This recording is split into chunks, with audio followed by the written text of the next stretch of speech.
keberagaman kita sudah diperas menjadi 5 hal. 1. Keberagaman sumber-sumber perekonomian, dalam hal ini wilayah geografis. Itu kenapa ada yang jual gunung emas, dupeh lahire ora ning kono, dupeh wonge ireng-ireng. Mereka juga bagian dari NKRI.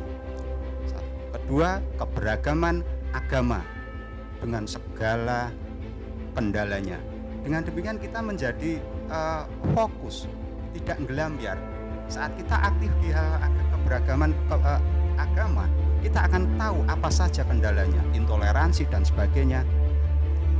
Ketiga adalah keberagaman suku. Keempat, keberagaman ras. Dan kelima yang terakhir adalah keberagaman kebudayaan. Wabarakatuh. Salam sejahtera bagi kita semua. Om Swastiastu, Namo Buddhaya, salam kebajikan. Mugi tansah rahayu ingkang samya pinanggih. Luar biasa sekali ini. Apa Bang Pak I? Wis menengok saya, tak tampil sih. Luar biasa sekali.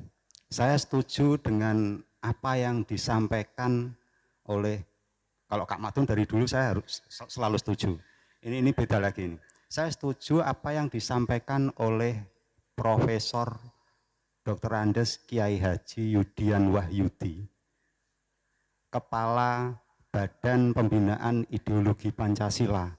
Kebetulan 2 minggu yang lalu dalam sebuah webinar, beliau menyatakan bahwa Nahdlatul Ulama sampai saat ini selalu menjadi garda terdepan dalam menjaga Bhinneka Tunggal Ika, Undang-Undang Dasar 45, NKRI, dan proklamasi. Di bulan kemerdekaan ini saya sangat bahagia mendengar itu. Merdeka!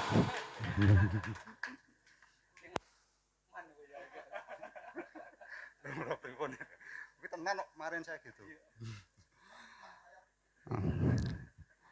Saya harus ngomong apa ini Kak Madun? Tadi sudah banyak disampaikan ke Kak Madun. Coba kita kembali ke materi nggih.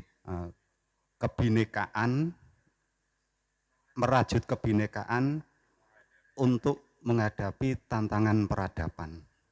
Kita ke kebinekaan dulu. Semalam saya browsing. Oh iya, kadang ya browsing barang nunak-nunuk. Kebinekaan. Mungkin nanti Mbak Sastrawan yang bisa menjelaskan, tapi yang saya setahu saya kebinekaan berasal dari kata bineka, kalau mau dipertajam lagi, bina ika, tunggal ika, kemudian jadi bineka, sebuah apa itu ya,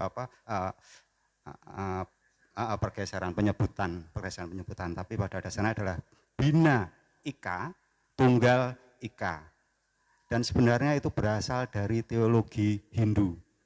Yang pernah saya peroleh seperti itu, justru dari teologi Hindu, di mana yang menyampaikan pertama kali, minimal yang tercatat, justru Empu Tantular. Di mana Empu Tantular sendiri sebenarnya penganut Buddha. Beliau seorang penganut Buddha, menyebutkan bina ika, tunggal ika. Hal yang beragam itu, itu satu sebenarnya. Jadi bina beragam, ika itu, tunggal satu, ika itu juga. Jadi sebenarnya kayak semacam beberapa istilah di Hindu, tat wam asi, aku adalah engkau, engkau adalah aku adalah alam, alam adalah aku.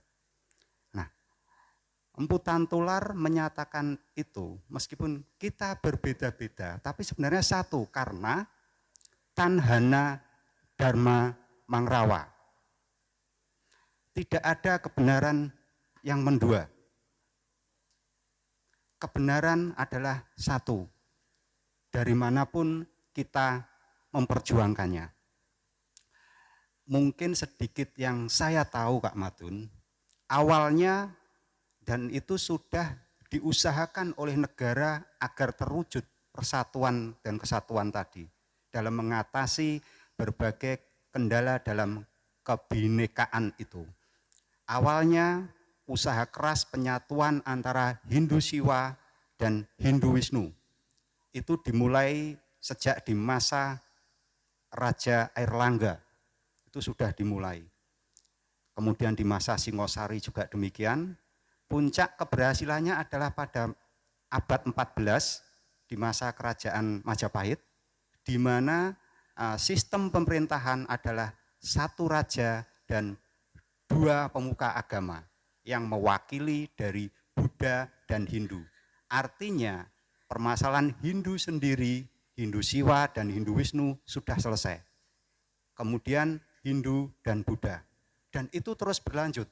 Bahwa negara ini terus mengusahakan itu. Itu terus berlanjut sampai pada saat Kanjeng Sunan Ngampel diberikan posisi sehingga bertambahlah pemuka agama resmi di kerajaan Majapahit menjadi 3. Hindu, Buddha, dan Islam. Saat Kanjeng Sunan Ngampel diberi wilayah perdikan di daerah Ngampel Gading. Itu yang saya peroleh dari beberapa sumber. Artinya kebinekaan ini sudah diusahakan oleh negara sejak dulu. 700 tahun yang lalu hingga saat ini. Bahkan saya mungkin perlu dikaji, mungkin perlu, saya berani mengatakan sekitar 1000 tahun yang lalu. Nah, yang hendak saya sampaikan adalah, mungkin dari sisi histori, ini fakta deh, ada satu kurun waktu yang hilang, di mana ada hal yang seharusnya dilakukan oleh negara, dan itu termaktub dalam pembukaan Undang-Undang Dasar 1945 yang belum dilakukan sejak 1945 hingga tahun 2017. Dan baru mulai 2017 dilaksanakan. Oke, untuk menuju itu boleh ya saya jelaskan sedikit, Mas ya. Kebinekaan seperti yang saya sampaikan tadi dari bina, ika, bineka, beragam. Kebinekaan berarti keberagaman. Kalau kita mau memperjuangkan sesuatu, bagaimana kita bisa memperjuangkan itu saat kita tidak mengerti kisah jane opo toh, panganan opo toh kebinekaan ini. Negara sudah mempermudah kita sebenarnya. Jadi insya Allah yang saya sampaikan itu pasti bukan dari pemikiran saya itu hanya apa, saya hanya menyampaikan sesuatu yang sudah menjadi kesepakatan negara dalam bentuk undang-undang atau sesuatu yang disampaikan oleh ahlinya. Apa sih keberagaman kita? Sekali lagi, Badan Pembinaan Ideologi Pancasila sudah mempermudah. Keberagaman kita yang nanti bisa menjadikan konsentrasi kita mau bekerja di wilayah yang mana, tidak bisa dong kita angabei, tidak akan mampu. Keberagaman kita sudah diperas menjadi 5 hal. 1, keberagaman sumber-sumber perekonomian, dalam hal ini wilayah geografis. Itu kenapa ada yang jual gunung emas, dupeh lahire ora ning kono, dupeh wonge ireng-ireng, mereka juga bagian dari NKRI. 1. Kedua, keberagaman agama dengan segala kendalanya. Dengan demikian kita menjadi fokus, tidak ngelambiar. Saat kita aktif di hal keberagaman agama, kita akan tahu apa saja kendalanya, intoleransi dan sebagainya. Ketiga adalah keberagaman suku. Keempat, keberagaman ras. Dan kelima yang terakhir adalah keberagaman kebudayaan. Tentu saja saya tidak akan berani sedikit pun menyentuh wilayah di mana Kak Madun pasti lebih hebat. Wilayah agama, bahkan adik-adik pasti lebih hebat dari saya. Saya tuh gak iso ngaji. Saya hanya akan mengaturkan yang saya pahami, yaitu dari wilayah kebudayaan. Keberagaman kebudayaan. Kebudayaan ki opo to, Mas? Kalau kita merujuk di peraturan perundang-undangan yang berlaku di NKRI, kebudayaan adalah segala hal yang terkait dengan cipta, rasa, karsa, dan karya masyarakat. Itu kebudayaan. Ora jari Lukman, jari undang-undang. Itu definisi kebudayaan. Kemudian apa sih Mas keterkaitan antara kebudayaan dengan kebinekaan? Kenapa kok bisa nanti dipakai untuk mempertahankan kebinekaan dan memperkuat kebinekaan? Begitu pentingnya kebudayaan sehingga di pasal 32 Undang-Undang Dasar 1945 di awal kita merdeka sebagai bangsa jelas-jelas sudah diamanatkan bahwa negara memajukan kebudayaan nasional. Negara memajukan kebudayaan nasional. Itu kewajiban negara. Nah, ini mulai menyentuh permasalahan. Sejak 1945 hingga 2017 kita tidak pernah punya regulasi. Belum pernah ada undang-undang. Kita harus mengikuti siapa dalam hal menangani kebudayaan. Sehingga lahirlah Undang-Undang Nomor 5 Tahun 2017 tentang pemajuan kebudayaan. Jadi kebudayaan itu harus dimajukan. Kenapa orang Papua sampai memberontak? Ya karena kebudayaan mereka tidak dianggap penting. Karena mungkin bagi penguasa yang lebih penting adalah budaya Jawa yang notabene itu pendatang di sana. Apa sih susahnya? Kita datang ke Aceh, kita datang ke Papua, dalam bingkai NKRI, kita paham bahwa ini sebuah kebinekaan, bagaimana agar kita tetap tunggal, bagaimana kita agar tetap satu. Salah satu kunci agar itu tetap terjaga dari wilayah kebudayaan adalah pemajuan kebudayaan. Oke, kita melangkah selanjutnya. Apa sih Mas pemajuan kebudayaan itu? Pemajuan kebudayaan adalah berkembangnya kebudayaan yang dimiliki di setiap lini, tiap level, mulai dari daerah sampai tingkat provinsi sampai tingkat nasional. Itu yang diharapkan dari Undang-Undang Pemajuan Kebudayaan. Kemudian negara juga sudah mempermudah saat kita hendak mengenali kebudayaan itu apa saja sih? Nah, ada 10 objek pemajuan kebudayaan. Artinya nanti kita sudah tidak bingung lagi kita mau menangani yang mana. Kita mau menangani objek pemajuan kebudayaan dari wilayah adat istiadat, monggo. Kesenian, olahraga tradisional, bahasa, teknologi tradisional, atau yang lain, hingga cagar budaya. Dalam pelatihan dan workshop penyusunan pokok pikiran kebudayaan daerah, 10 objek pemajuan tadi ditambah 1 yaitu cagar budaya. Dan alhamdulillah Kabupaten Blora ini sudah punya yang namanya pokok pikiran kebudayaan daerah. Kak Madun yang nyusun. Kak Madun yang nyusun. Harapannya apa? Hasil dari yang disusun oleh Kak Madun dan teman-teman itu nanti dipahami betul, disosialisasikan, dipahami oleh masyarakat sehingga akhirnya Bang Pai gak bingung, aku itu kudu nangani apa ya? Ya wis aku tak fokus ning cagar budaya. Ora dino iki nyanyi cagar budaya, sesuk ana gas desa nggarap adat istiadate baru kuwi apa neh. Nah, itu sering kali terjadi. Bahwa kecintaan kita terhadap beberapa objek seni itu tidak masalah. Itu yang sebenarnya kami harapkan dari para pegiat kebudayaan maupun dari bidang kebudayaan Pemka Blora sendiri. Masing-masing kita bisa menjadi agen pemajuan kebudayaan di wilayah yang kita suka. Saya lihat di sini ada sastrawan, artinya dia melakukan objek pemajuan kebudayaan bahasa. Saya lihat ada pelestari cagar budaya, Bang Pai, tukang anu keris. Keris itu loh, itu sesuatu yang menjadikan kita bangga. Keris itu sudah dinyatakan sebagai warisan budaya dunia oleh UNESCO. Itu hanya salah satu. Ya didal-dol aja kerisnya soalnya. Hanya joke ya. Nah, coba deh, mulai kita kenali apa sih kebudayaan kita, keberagaman kebudayaan kita. berbasiskan pemahaman tentang undang-undang tadi.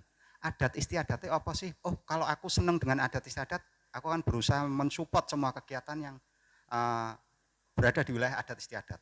Aku seorang pemain barongan, oke berarti saya pelaku pemajuan kebudayaan di wilayah kesenian.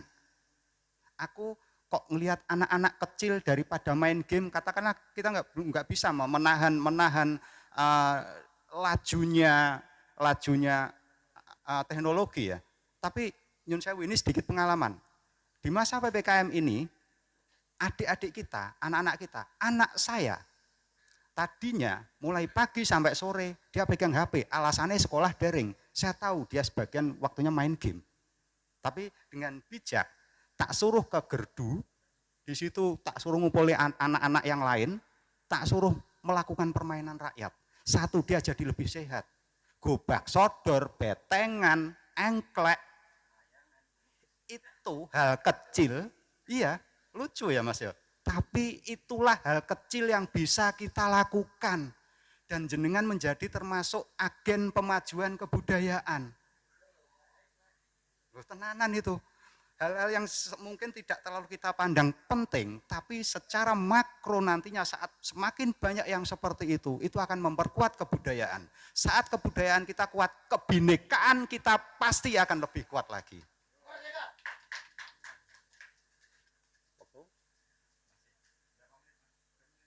3 menit.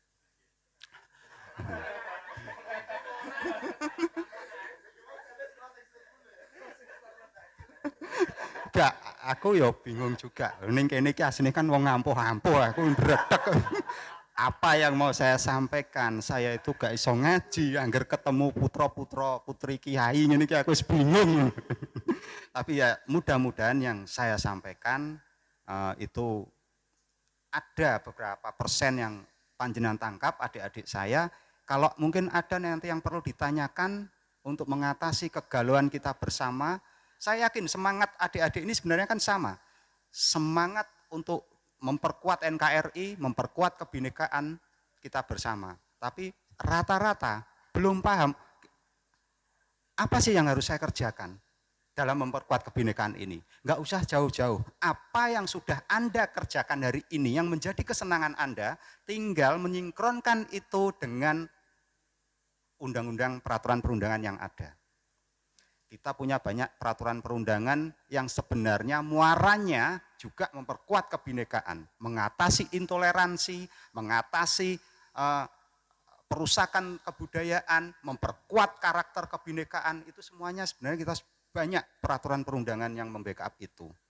Artinya saat kita bergerak berbasis peraturan perundangan yang berlaku di NKRI, ora karepe dhewe, ora pokoke, insya Allah hasilnya juga akan baik. Siapa lagi kalau bukan kalian-kalian, dan kapan lagi? Kak Madun sudah mulai sepuh, saya pun belum tentu besok masih ada, kan tidak ada yang tahu. Nah, ngaku nih. Apa yang saya sampaikan mudah-mudahan bermanfaat. Mungkin sementara itu karena kita masih punya 2 materi yang cantik-cantik, yang ganteng-ganteng sudah ya. Oh iya, Dek Kolis masih belum.